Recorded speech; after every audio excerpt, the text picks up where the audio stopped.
Buenos días. Vamos a comenzar según lo programado el día de hoy con el tercer módulo de este congreso de ultrasonido en medicina fetal, con el módulo de crecimiento fetal y Doppler. Quisimos comenzar esta charla con una presentación acerca de la estimación del peso fetal. Esto básicamente en razón de que en el centro en el cual trabajamos en Lima, llega una paciente de 37 semanas de gestación, enviada por su ginecólogo para que se le haga una ecografía de evaluación de crecimiento y peso fetal. Entonces el médico que estaba de turno la atiende, le hace la ecografía y le pone un peso fetal estimado de 3.000 gramos y la envía. A la semana la paciente entra en trabajo de parto, ¿no?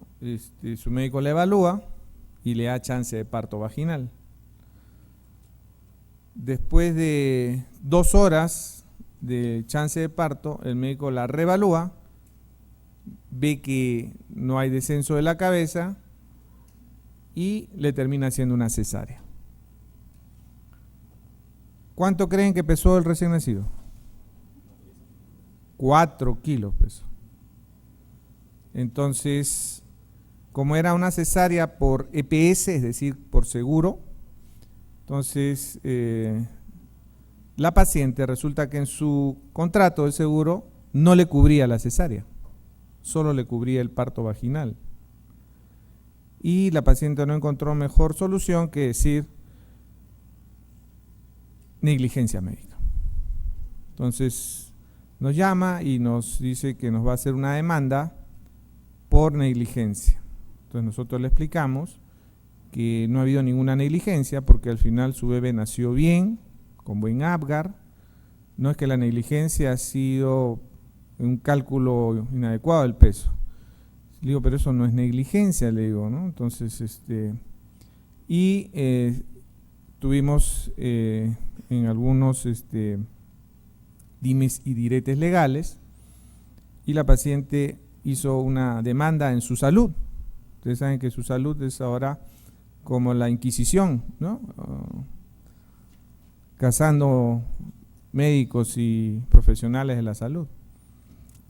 Bueno, entonces, ¿qué hicimos nosotros? Hicimos una argumentación acerca de lo que es la estimación del peso fetal y al final nos dieron la razón.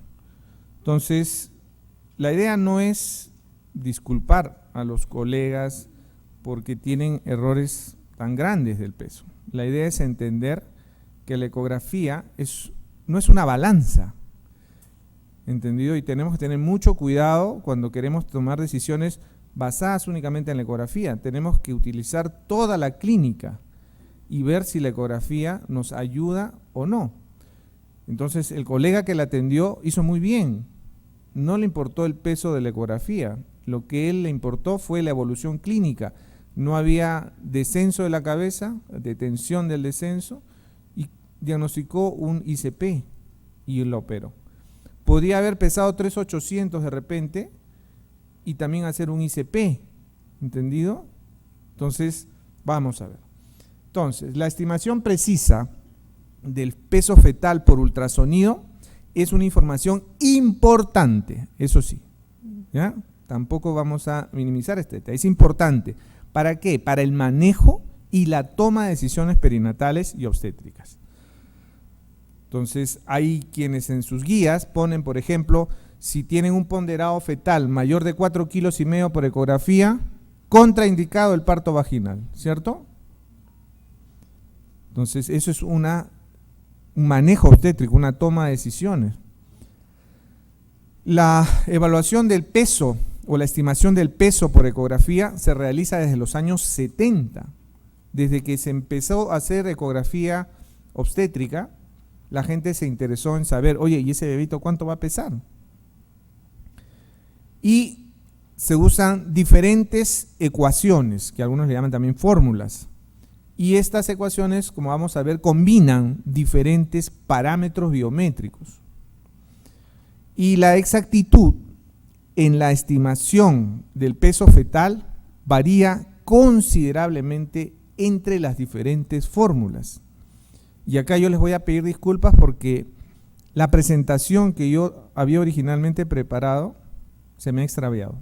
No la tengo. Esta la he tenido que hacer de anoche para hoy día. Porque teníamos las tablas de los ecógrafos en las cuales ustedes pueden ver cómo yo, cambiándole simplemente quién es el autor de la tabla, yo puedo obtener pesos totalmente diferentes. Pero bueno, todo eso se me ha perdido.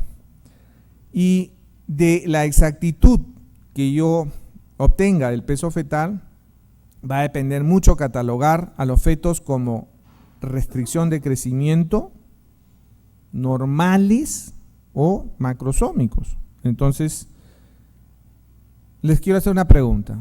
Y ahora sí, vamos a darle una beca con todo incluido para el Congreso de Ian Donald de agosto. ¿Cuántas fórmulas creen ustedes que existen para cálculo del peso fetal por ecografía?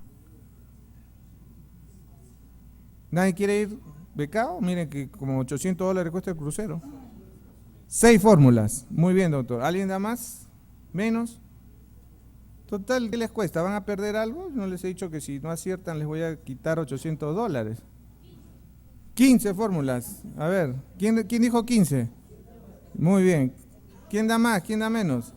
12. Perdieron, doctores. Esta es una publicación, como ustedes pueden ver ahí, del año 2010. Probablemente ahora existan 46, no estoy seguro.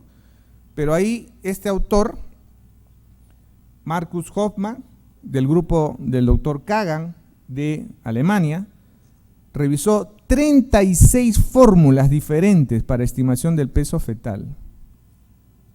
No hay una, no hay 6, doctor. 36 por lo menos. Y miren, acá están. Y cada fórmula, ahí está o cada autor, ahí está su fórmula. Y las fórmulas son totalmente diferentes. Miren, continúa, y continúa, y continúa.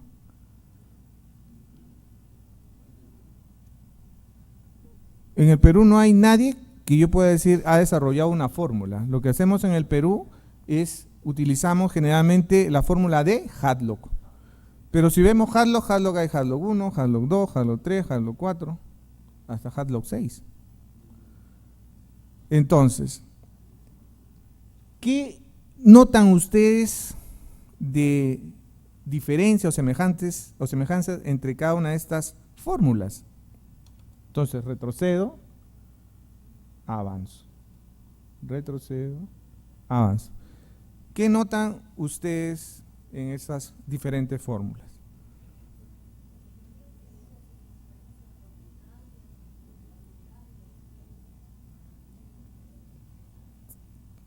Casi le doy la beca, doctora. Que las fórmulas varían de acuerdo a la cantidad de parámetros que utilizan. Entonces hay fórmulas que son monoparamétricas. Campbell en el año 75 es el primero en publicar una tabla de estimación del peso fetal en base solamente a la circunferencia abdominal. Y ustedes lo pueden encontrar en la literatura. 20 años después, Merz dice, bueno, Campbell usó un ecógrafo en blanco y negro, ahora ya no, los ecógrafos ya tienen 256 tonos de grises, voy a ver si eso difiere, varía. Entonces él hace en el 97 también una estimación de peso fetal solamente con el parámetro abdominal. ¿Y es válido? Claro que sí es válido. Y tiene sus tasas de sensibilidad, de especificidad y falsos positivos. Otros utilizaron 2 parámetros. Hadlock, por ejemplo, en el año 85 utiliza el abdomen y el fémur. Merz también dice, vamos a utilizar el abdomen, pero ya no el fémur y la cabeza. Y Hadlock después también hace lo mismo, utiliza el fémur y la cabeza.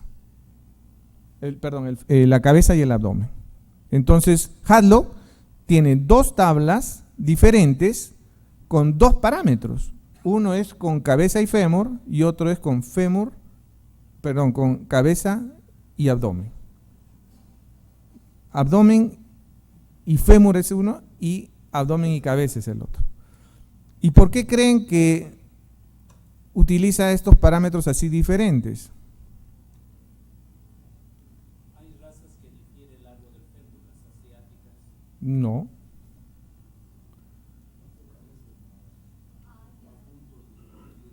No. No. No, porque hay fetos anencefálicos. Entonces, ¿cómo yo le calculo el diámetro de la cabeza a un feto anencefálico? Entonces tengo que utilizar una tabla que no considere la cabeza. Y hay fetos con displasias esqueléticas tanatofóricas. ¿Y cómo le voy a calcular el peso con un fémur que no corresponde a esa edad gestacional? Entonces empezaron a hacer fórmulas para situaciones especiales, pero que también se podían aplicar a la población general. Ese mismo año, Hadlock fue uno de los que más estudió lo que es estimación del peso fetal. Hadlock publica un trabajo donde le agrega un tercer parámetro a la evaluación del peso fetal. Entonces ya combina el DBP, la circunferencia abdominal y el fémur.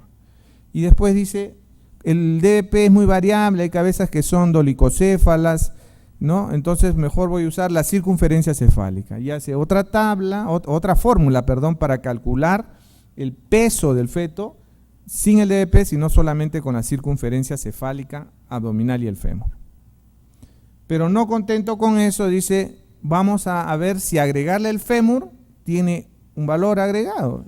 Y publica su cuarta fórmula, que es con tetraparámetros.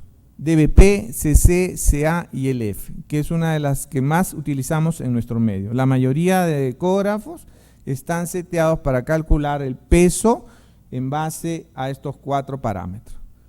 Pero vean que hay algunos autores, algunos investigadores que han dicho los parámetros biométricos no son suficientes y hay que agregarle otros parámetros que no son biométricos. Entonces, Hart en el año 2010 dice hay que agregarle a la circunferencia cefálica, abdominal y el fémur el peso de la madre.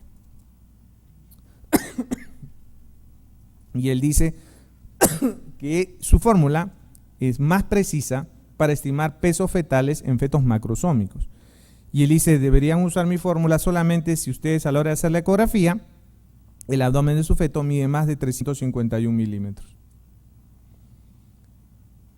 Zavalla, en el año 89, había ya propuesto calcular el peso del feto en base a la circunferencia cefálica, abdominal y el fémur, pero con la edad gestacional. Y en el trabajo que les mostré de 36 fórmulas, los autores comparan el porcentaje medio de error. Y ustedes van a ver que para el cálculo de macrosomía fetal, la fórmula de Hart tiene 0% de porcentaje medio de error. Comparados con otras fórmulas, por ejemplo, como la de Mielke, que tiene más de 60% de error para el cálculo de fetos macrosómicos. Y ese es al lado, el porcentaje de error absoluto, ¿no? En la cual también Hart tiene el menor promedio de porcentaje de error absoluto.